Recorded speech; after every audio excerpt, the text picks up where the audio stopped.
जय श्री कृष्णा। कैसे हैं आप लोग फ्रेंड्स? आज की चर्चा जो होनी जा रही है बहुत ही महत्वपूर्ण होनी जा रही है। क्या आपके जीवन में जितनी भी आप एक्सपेक्टेशन करते हैं वो सारी निष्फल हो जाती हैं?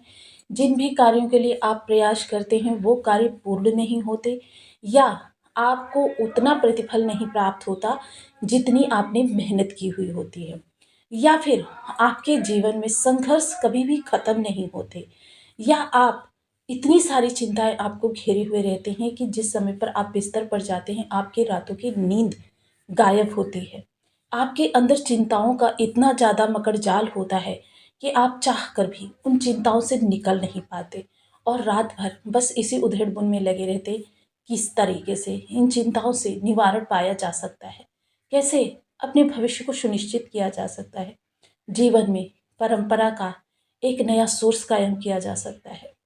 तो किस समय पर आपके लिए केतु महाराज बहुत ही शुभ स्थिति को लेकर आए हैं, क्योंकि जैसे कि हम सभी लोग जानते हैं सभी मेजर ग्रह जो हैं इस समय पर अपना अपना परिवर्तन कर रहे हैं, और प्रत्येक परिवर्तन की इस श्रृंखला में केतु महाराज भी पीछे नहीं है।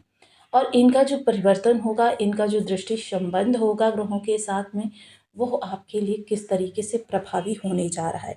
जैसा कि हम सभी लोग जानते हैं केतु महाराज जो कि षष्ठ भाव में विराजमान है, ये द्वादश के कारक होते हैं। षष्ठ भाव क्या है? आपकी शत्रुता का, श्रण का, या फिर आपके कंपटीशन का, जो बहुत कठोर मेहनत को दिखाते हैं वो भाव है ये, जो या तो आपके जीवन में सौम्यता या परेशानियाँ, लेकिन जो कुछ भी होता है बहुत प्रचंड रूप से होता है, इनको दिखाते हैं, वो आपका यही भाव है।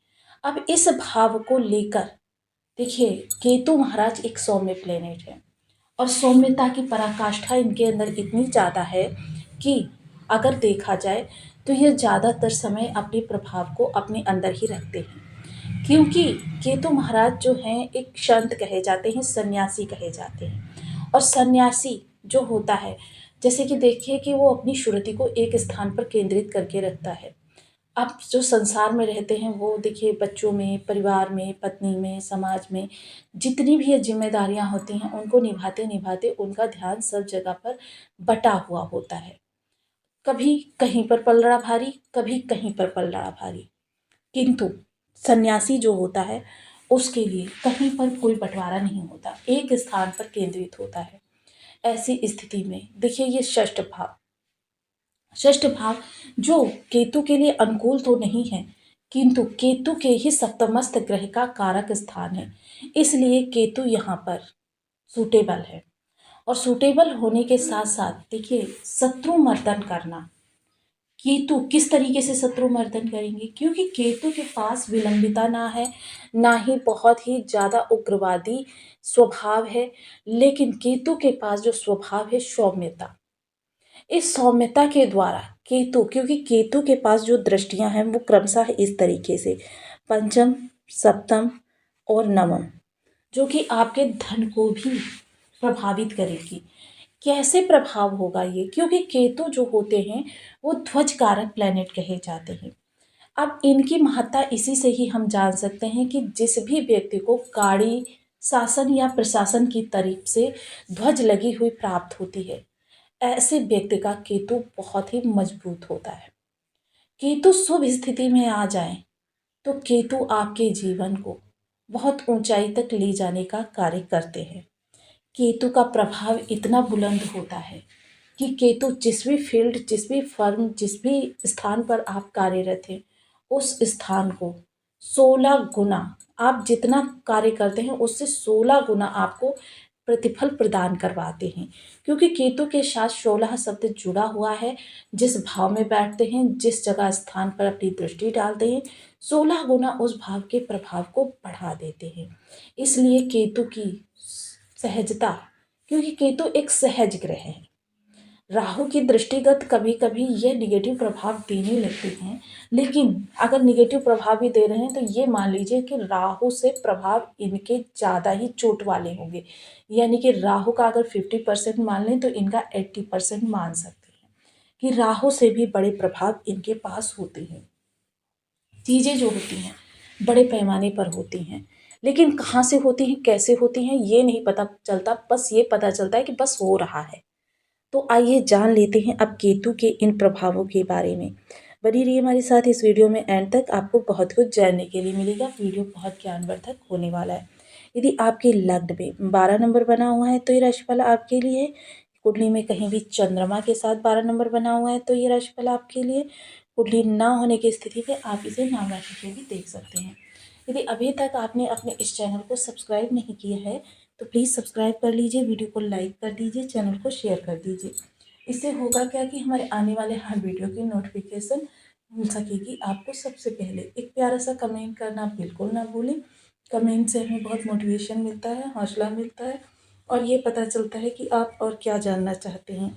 तो केतु जो कि आपके द्वादश स्थान पर बैठे हुए हैं, द्वादश स्थान पर बैठकर, क्षमा करें, षष्ठ स्थान पर, षष्ठ स्थान पर बैठकर देखिए, एक तो इनका जो प्रभाव है वो शुक्र और बुध से परिवर्तित हो रहा है।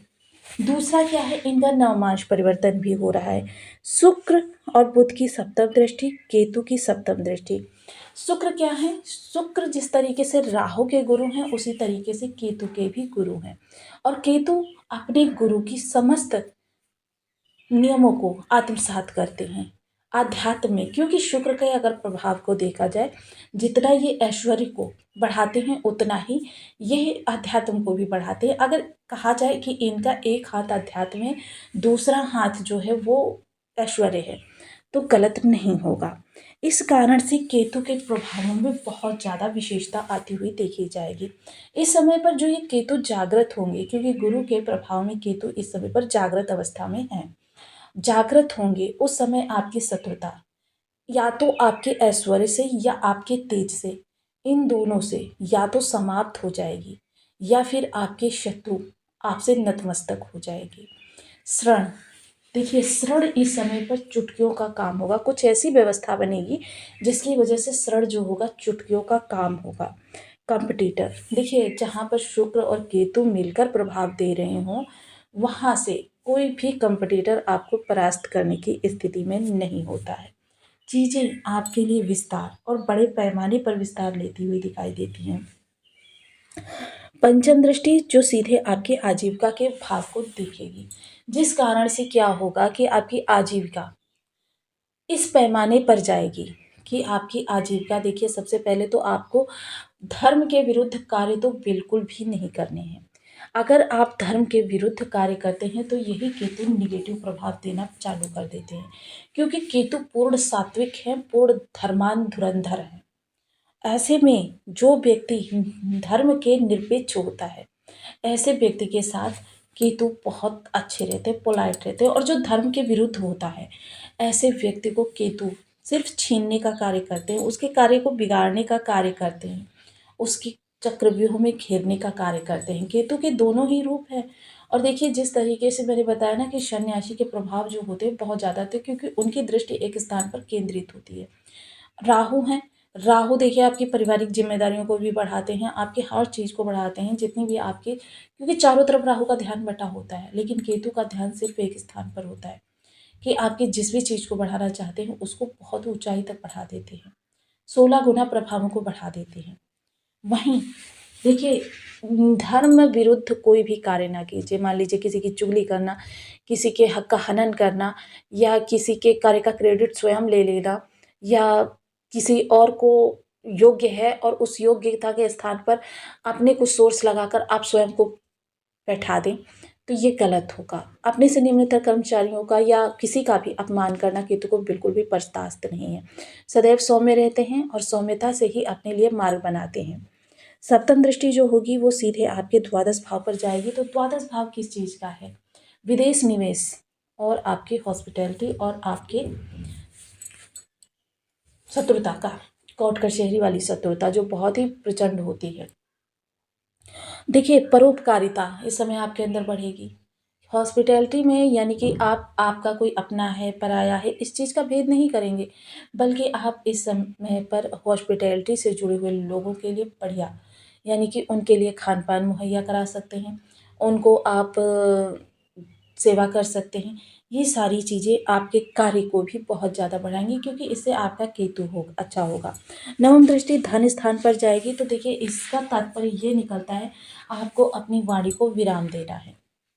देखिए ज़्यादा नहीं तो दिन में कम से कम 2 घंटे आपको अपनी वाणी को मौन देना है, कि आपको संकल्प के साथ ये कार्य करना है और किसी से भी उस समय पर वार्तालाप नहीं करनी है, कितना भी अर्जेंट क्यों ना हो। क्योंकि केतु इस समय आपकी वाणी को संचालित करेंगे, जिस कारण से केतु का ये जो प्रभाव होगा, ये जितना ज़्यादा आप वाणी को मौन देंगे, उतना ज़्यादा आपके शुक्र को फल प्रदान होगा, जिसकी वजह से आपका ऐश्वर्य बढ़ेगा, धन वृद्धि होगी। क्योंकि जब आप वाणी को विराम देंगे, तो क्या होगा, इससे केतु को बल मिलेगा, ऐश्वर्य की वृद्धि होगी। वाणी जब संभव हो, ज़रूरी हो, तभी बात करें। अनावश्यक ज़रूरत से ज़्यादा बातें करना आपकी प्रतिष्ठा को, आपके कर्म को डिस्ट्रॉय कर सकता है। देखिए केतु महाराज जो होते हैं, ये 42 प्लस वाले लोगों को बहुत शानदार रिजल्ट देते हैं। 42 प्लस जो होते हैं, क्योंकि यही समय केतु का होता है और इसके बाद जो आप जीवन आपका समय काल होता है, ये केतु के प्रभावों से ही सजा हुआ होता है। यहाँ पर केतु के प्रभाव 80% हो जाते हैं, अन्य ग्रहों के 20% में सभी ग्रह आपको प्रभाव देना चालू करते हैं। केतु आपकी वृद्धावस्था है, केतु आपकी परिपक्वता है, केतु आपका वो समय है जब आपको लोगों से स्नेह, सम्मान और प्रेम की आवश्यकता होती है। इसलिए अपने केतु को जितना संभव हो सके अच्छा करके रखें। इसके लिए आपको करना क्या है? ओम केम केतवे नमः इस बीज मंत्र का 1 माला, 2 माला, 5 माला, 7 माला, 11 माला का जप नियमित अपनी सुविधानुसार करना प्रारंभ करें। अपने घर के छत पर 2 रंग का ध्वज अवश्य लगवाएं। साथ ही साथ देखिए, आप बड़े बुजुर्गों का सम्मान ज़रूर करें। और देखिए केतु के लिए आपको अभावग्रस्त लोग, अपंग लोग, ऐसे लोगों को आपको शनिवार, गुरुवार या मंगलवार के दिन भोजन अवश्य कराना है। देखिए अगर आपकी सामर्थ्य एक व्यक्ति को भोजन कराने की है, तो एक को कराइए। भोजन में कोई बाउंडेशन नहीं होती कि आपको खीर ही खिलानी है या आपको समोसे ही खिलाने हैं या आपको कुछ ऐसा विशेष